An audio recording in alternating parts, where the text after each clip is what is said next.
Thank you for joining. Hope the working lunch was great. Today, if this works, we're going to talk about innovation and futurism, bridging that gap between the tasks of today and the visions of tomorrow. And I want to really start this panel by giving you context and kind of like setting up the context of where we live today. I really like this phrase. It doesn't have an author, actually, but one man's utopia is another man's dystopia. And I think it would be impossible for us to think 10 years ago that the Zuckerbergs, the Spiegels, and the Bezos of the world would find themselves today in between or in the middle of the storm of the media, of politics, of press, of society in general. These guys self-appointed as the leaders of the visions of tomorrow, they showed us that through technology we could reinvent what society is. But to be honest, we're realizing today that their products and their visions were a lot of what they were just caring about. Society was just an implication. It was just a second thought. And I think all of us right here are in some capacity futurists. I think that a version of the future that we can all share is a version of the future where everybody has a voice, everybody, or a lot of people have a voice, have something to say and to bring to the table. A lot of the futurists of today, I think, look more like Alexandra Ocasio-Cortez than Mark Zuckerberg. I think that sharing intrepid visions of the future, ambitious visions of the future, is going to take us to the next step in society. And I think the challenges of tomorrow will not be solved just by technology. I think a common vision, a common perspective is vital for this. In the industry, futurism also has a place, and innovation also has a place. It could be a compass for innovation, and I think that the technology that today we have, it doesn't need more features. It needs more meaning. It needs to solve real problems for people. I don't know if you remember Juicero, that startup that crashed after like $15 million of funding. But I think futurism can create a shared vision of what that future is and serve as a compass for innovation to build better visions of tomorrow. Because really, what we need is ambitious dreams of what we can be as a society and ambitious ways to tackle the problems. This is just a very quick example, but it's this kid from Denmark. It's this kid from Holland, actually, who 6 years ago shared a vision of how can we clean the ocean? How can we clean the ocean with a very simple mechanism? He shared a vision. He brought together a bunch of people and put together a prototype, and today it's working, and it's on its way to clean a fifth of the ocean's pollution in the next 10 years. I think what we're going to talk about today, and I have the pleasure to share this panel with 3 super talented people. We're going to talk about creating a perspective, sharing an understanding of that future, and ultimately focus our investments to make these futures and these visions a reality. So please help me introduce, or help me welcome the panelists today. The first one is Alexis Lloyd, Head of Design Innovation in Automattic. Alexis leads in-house innovation practices for UX and product perspective and has done so in integrated product design teams as well as dedicated R&D labs. The second one is Neil Reading, Executive Technologist, Digital Future Strategist. Neil is a technologist, strategist, and catalyst with an extensive background as experienced focused software engineer and emerging technology pace setter. And last but not least, Jared Weiner, EVP and Chief Strategy Officer at the Future Hunters. Jared helps make leaders smart decisions about the future that they're headed to so they can innovate with the wind in their backs. Please help me welcome.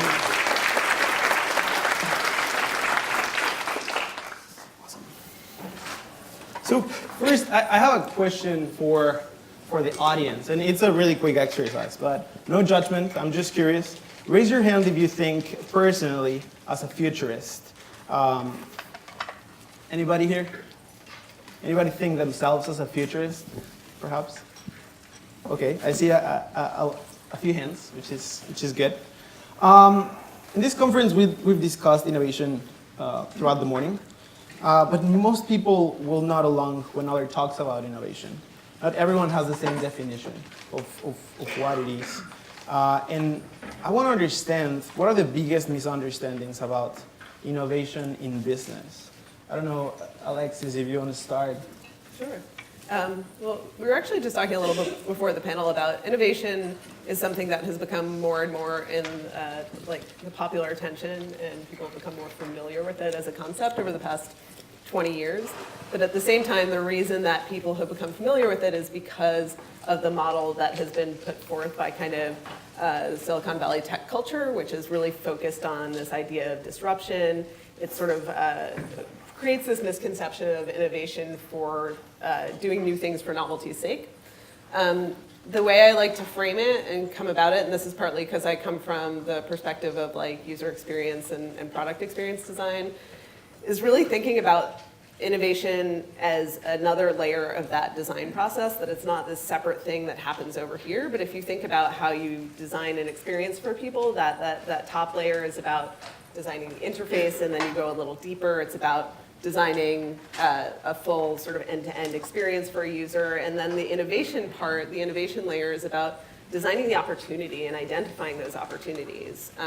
And what I've found is that that's unique about that is that it's about maintaining sort of an inside and outside perspective at the same time, which I think will probably resonate with a lot of people here. That on the one hand, you have to really deeply understand the value that a brand brings or a product brings to the table, and like what the capabilities and limitations of that are. But then at the same time, you can't get stuck in that silo, in that worldview. You have to zoom out and listen for all of these signals coming from lots of different bands, and be able to synthesize that into what are these emerging technologies or emerging consumer behaviors, and bring those two views together to see those gaps, those white spaces that are opening up that might create a new opportunity. It almost feels like being a futurist is almost all about asking the right questions, right? Like these signs of what tomorrow entails, and being able to categorize them, and also to create the right lexicon for other people to talk about it.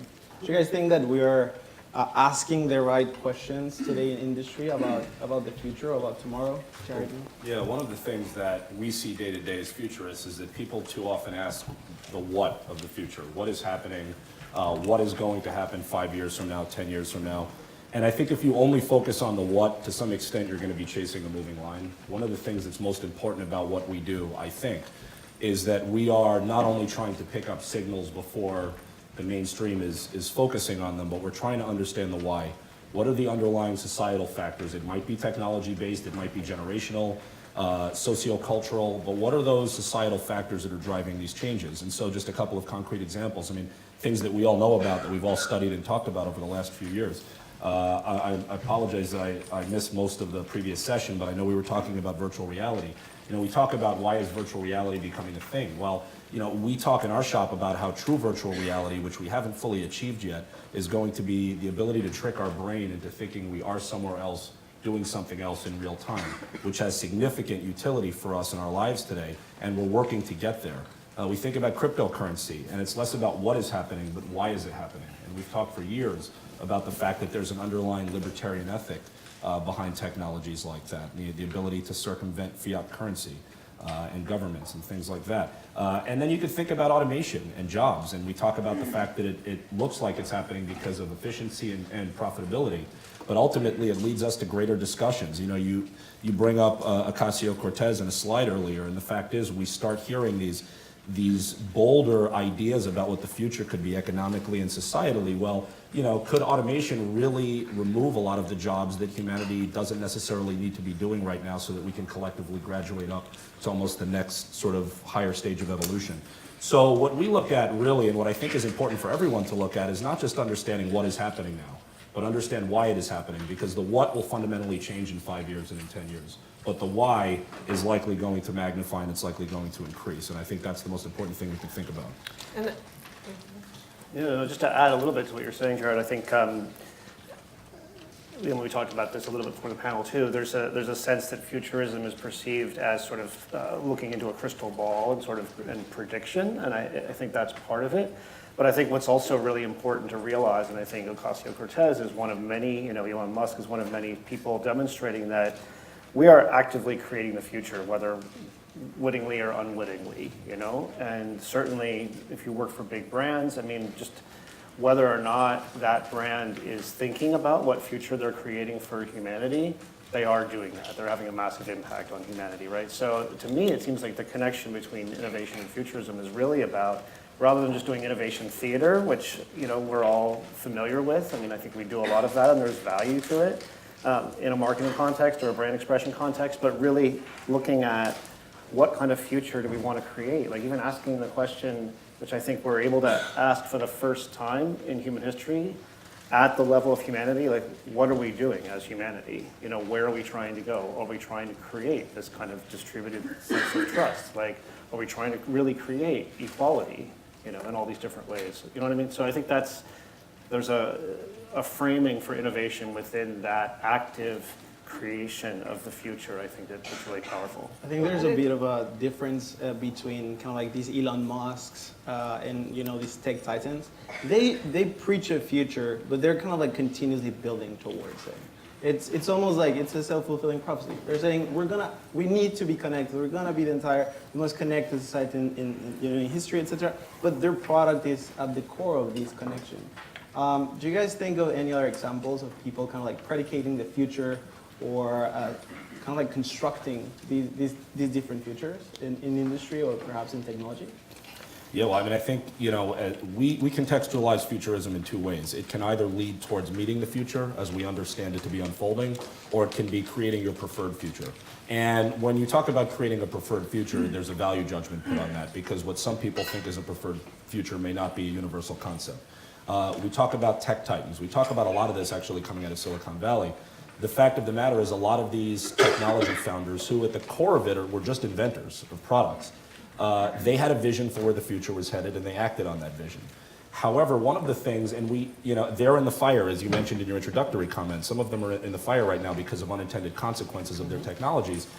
One of the reasons that happens is because when you create something that you think is leading towards your preferred future, you're often not in the business of engaging in serious risk assessment.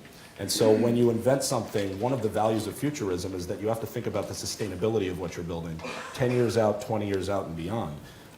When the profit motive ends up driving ultimately how something grows, you lose the capacity to understand what the secondary and tertiary risks are going to be of something you're building. So I think we're seeing that unfold in front of us right now. So futurism is also about discipline.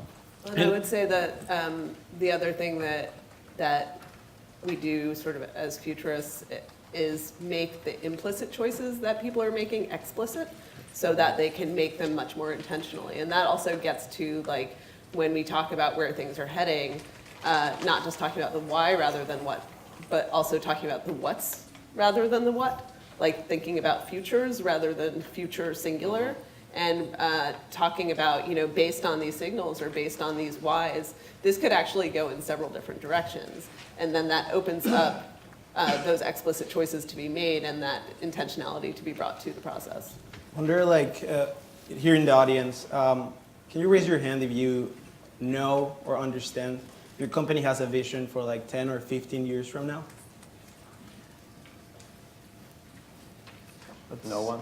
Yeah, I see a hand up there. that's pretty telling. I want to ask you, Neil, is there a way to connect the narrow focus of these big brands with super broad questions? Like, what kind of future do we want? Should brands have their own version of the future? We had the Gillette a couple of weeks ago that was kind of like bold in the sense that it was sharing a vision of the future. Do you think that brands should broadcast that? I think so. I mean, we've all been in this conversation or been aware of the conversation around the importance of authenticity for brands, right? And how critical, and it's related to transparency. It's related to the fact that, we all think, thanks to technology, we can know everything about everything at all times, including the brands and companies that we patronize and so on. And so, yeah, I mean, I would say it really behooves brands that care about all of these things to really invest in understanding, and I think as you're saying, making the implicit explicit, like saying any big brand is already having, like we said, a major impact on the earth, right? Whatever it's creating laundry detergent, it's creating some other CPG, it's creating, some car hailing service. Whatever it is you're creating is already having an impact, and it implicitly sort of declares to the world of sort of a value system, right? Or sort of what you want for the future. But getting really explicit about that, I think, is an exercise that maybe is hard to do at leadership level at a major corporation, but I think it's really critical because once you have that clear view, as you're saying, which Mauricio, I mean, by show of hands, almost no companies are really investing in this, right? But we are collectively creating the future, and having a clear vision of it, I think makes product innovation and product development and all of the sort of marketing work that we do in concert with product and service development much more clear, right? Having a clear direction. I think the more explicit version of like signaling what the future looks like for a brand is called moonshots. You know, we see it a lot again in the tech industry, but I'm curious to see what CPG moonshot could be, or you know, a services based company moonshot could be. Jared, do you think that is there a place for moonshots in kind of like other industries that are not technology, and if so, like how would you encourage them to do it? Absolutely. I mean, I think that the idea behind moonshots is really just changing the way you think about the future. So we think about moonshots today, and they're typically enacted by either really wealthy individuals who can operate outside of the parameters, the risk or the bureaucratic parameters of a company or a government, or in some cases, a few really influential companies that decide they want to pursue these ideas. But at the core of it, I think the thinking behind a moonshot is that we want to create a preferred future, and we want to effectively remove all impediments to getting something done, and figure out how we can get from A to B to achieve that preferred future. And so I think one of the things that's important is to not just think of innovation in a traditional way, because it's a word that's really important, but unfortunately I think a lot of people kind of misuse innovation today. They confuse it with incrementalism. And I think we have to swap out innovation in a way and think about imagination or reimagination.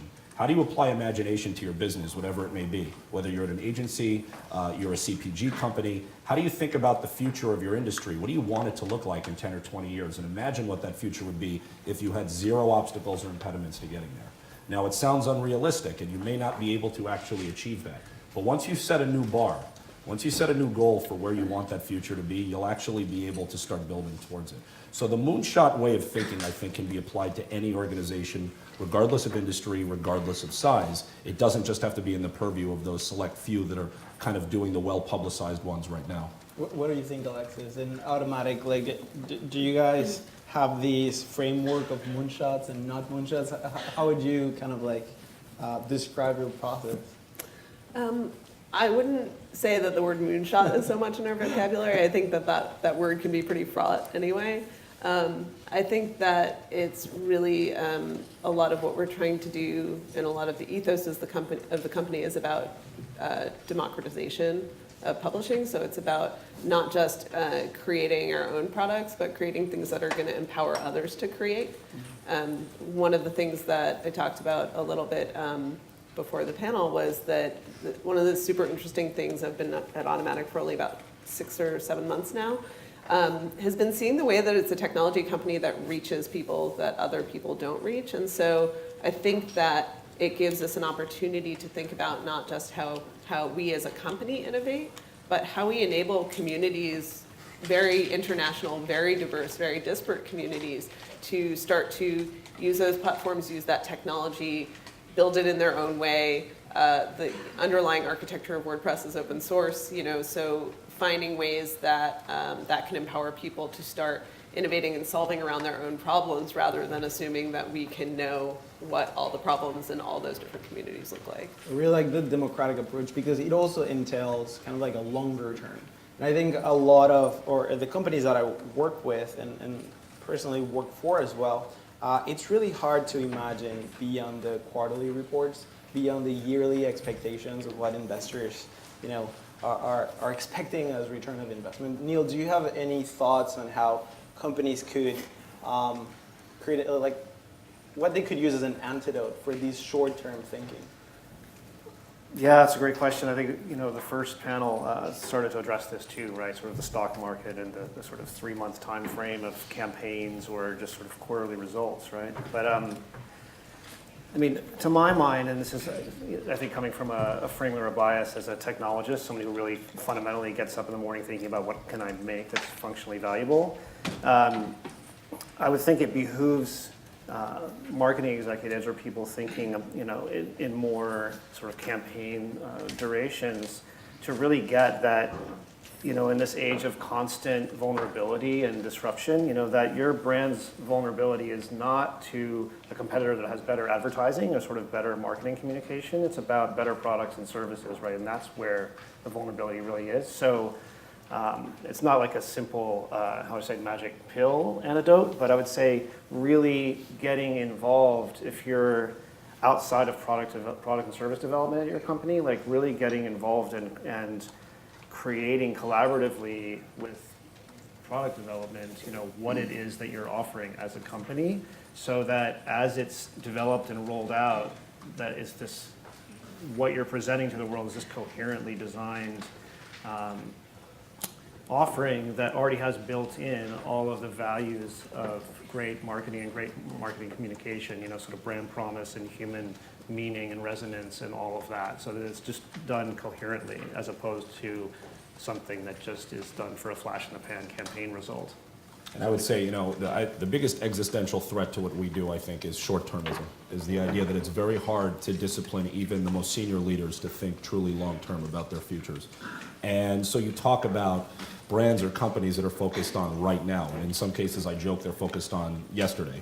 And what ends up happening is when you have pressure from shareholders or any stakeholders in the ecosystem to deliver results right now, that sometimes is looked at sort of it's mutually exclusive from thinking about a long-term future. You're focusing all your energy on right now. And what's really interesting is we were talking before the session about how language and lexicon really frames our thinking. And so in our shop, we make up a lot of words, and we do that because it's fun, but we also do it because we don't think existing language is getting at what we're looking at.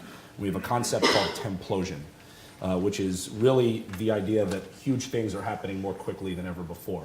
And part of that is that we see startups that can disrupt entire industries coming out of nowhere more quickly than ever before. But the flip side to that is that large, seemingly invincible companies or brands can die a faster death than ever before because they're atrophying and they're not actually seeing the future for where it's headed. And there are so many case studies of large companies or brands that have gotten this wrong, and they think about delivering results now or yesterday instead of thinking about the future. So there are so many cautionary tales. We don't have time to go into them today, nor do I want to offend anyone in the room that might be linked to one of the brands or companies that I might be thinking of. But at the end of the day, it's so critical to think this way. It's existential. Alexis, how do we bridge this gap of kind of like consumer need of today with consumer need of 10 years from now? When you're designing, for instance, like in the case of Automattic, a platform for publishing, how do you build towards that? Yeah, I mean, I think that I think this gets to what the panel earlier today was speaking to, what you were just speaking to, which is really the sort of unsolved problem around both futurism and innovation, which is about organizational capability and buy-in to a longer term perspective. And that on some level, I think that really involves like a cultural value statement to say this is something that we're going to value. But then it also involves finding a way to bring the sort of future-facing ideas back into actionable present. I think that that's something, like when I was running the R&D lab at the New York Times, that was something that we worked very hard to do. So we would do kind of like the future thinking, we would prototype these sort of like 3 to 5 year out consumer experiences around information and media. And then we would do all this work to walk that backwards to like, what would we as an organization have to do today, in 6 months, in 12 months, to be able to potentially get to a point in 3 years or 5 years where we might be able to engage in that kind of ecosystem. That wasn't always successful because there wasn't a structural bridge set up to facilitate that. It was a lot of legwork, it was a lot of people work, it was about finding the right people in the organization who would buy in, who could influence groups to do work and put things on a roadmap. I would love if there's anyone here who feels like their organization has this figured out, because I feel like one of two things happens. You either have like this sort of R&D lab or like some sort of future thinking group that sits over here that has all the space to kind of run and think, but then doesn't have a lot of pathway back into the near term action of the organization. Or you have something set up where it's like, oh, well, 15% of these people's time will be spent thinking about further out stuff and experimenting, but that inevitably gets deprioritized because it's less urgent than the near-term stuff. And so I think figuring out a way to solve these kinds of organizational capability problems is one of the things that will allow us to actually bridge those two together. I think you've set up a couple of R&D labs and creative technology practices in the past, Neil. What do you think that it's kind of like that, or what do you think is the right setup? If not the perfect setup, but what would you say it's a good setup to connect that tomorrow with today? Yeah, I think Alexis, you were just sort of touching on this, or listening to you. I'm thinking about how we've probably all seen innovation labs or just something lab that's created as a separate thing. I mean, there are pros and cons to every approach, right? I think the separate innovation lab, tends to be able to run fast and unencumbered by, a large parent organization's bureaucracy or like logistical constraints. But then the result, however sort of PR worthy or flashy and interesting it might be, never can be sort of reintegrated back into the mainstream of whatever that company does, right? So like its infrastructure or its product line, its core functionality. So, I think the solution is likely to be some combination of being able to quickly have a team that can quickly explore and prototype ideas, but not take them so far before they're sort of continually sort of brought back to the kind of the core business, right? I'm thinking as a software engineer, if any of you are software engineers in the room, you might be thinking about, branching some piece of code and experimenting with something, but always bringing it back to like the sort of main branch of the code, right? You've got to continually have that, I think, tension and balance, I think, between unencumbered exploration, but then kind of reintegration. Yeah, and I think identifying and partnering with internal stakeholders early on as well, and so that I think the worst thing that can happen in an R&D lab is for someone to feel like they've had, like, you've gotten to go do the exciting work over here, and then they've gotten some project that they didn't have anything to do with dumped in their lap. So I think finding a way to do that really collaboratively across the organization is useful. There's a lot of guys, politics I'm too. getting the call for time. So I'm just gonna ask you one last thing. To kind of like wrap up the session. Business need to understand that the future, in one word, can you respond? Business need to understand that the future is, what would you say? Can I say a few words? I would say the future is what we make, what we create. We're creating it now. Okay. Yeah. I'm gonna steal a line from Nick Foster's essay, "The Future Mundane." The future is accretive. That it isn't just like one shiny thing that we create that all works perfectly together. It's an assemblage and layers of all the things and technologies that have built on top of each other. So it's like your old smart home system that doesn't talk to your new voice assistant that coexists with your vintage typewriter, and we have to design for that kind of world. And I would just say that the future is now. In other words, I think we think about the future as a blue sky concept, something speculative, but a lot of the signals that will define where the future goes are already identifiable now. And I think it's our job, whether we're in futurism or innovation, to be able to pick those signals up and translate them for those we work with. Thank you very much, guys. Thank you. Thank you. Thank you.